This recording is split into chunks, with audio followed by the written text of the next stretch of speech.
இனி எல்லா மேடைகளிலும் திமுகவை தோலுரித்து காட்டப்போகிறோம் என்று கோவையில் சாட்டையடி போராட்டம் நடத்திய பாஜக தலைவர் அண்ணாமலை கூறினார். அண்ணா பல்கலைக்கழகில் மாணவி பாலியல் வன்கொடுமை செய்யப்பட்டதை கண்டித்து இன்று காலை 10 மணிக்கு கோவை நேரு நகரில் தனது வீட்டிற்கு முன்னின்று அண்ணாமலை தன்னை தானே சாட்டையால் 6 முறை அடித்துக் கொண்டார்.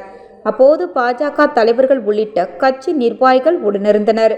பாஜகவினர் வெற்றிவேல் வீரவேல் என கோஷம் எழுப்பினர். பின்னர் நிருபனர்கள் சந்திப்பில் அண்ணாமலை கூறியதாவது: 10 ஆண்டுகளாக பிரதமராக இருந்த நம்முடைய அன்பை எல்லாம் பெற்ற மன்மோகன் சிங் இன்று நம்முடன் இல்லை. அவருக்கு பாஜக சார்பில் ஆழ்ந்த இரங்கலை தெரிவித்துக் கொள்கிறேன்.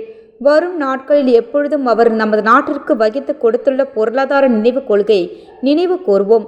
ஒரு தனி மனிதனுக்கு ஆட்சியாளர்கள் மீது இருக்கக்கூடிய கோபத்தை காட்டக்கூடிய போராட்டம் அல்ல. கண் முன்னால் அடுத்த தலைமுறை அழிந்து கொண்டு இருப்பதை பார்த்து கொண்டு இருக்கிறோம்.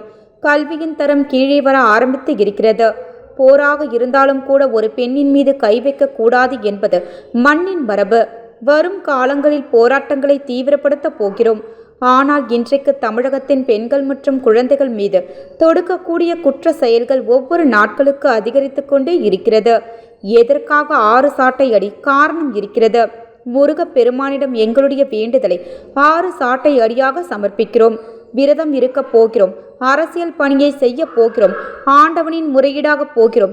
எல்லா மேடைகளிலும் திமுகவை தோலுரித்து காட்டப் போகிறோம் என 3 ஆண்டுகளுக்கு தமிழகத்தை பின்னாடி கொண்டு சென்று உள்ளனர் என அவர் தெரிவித்தார்.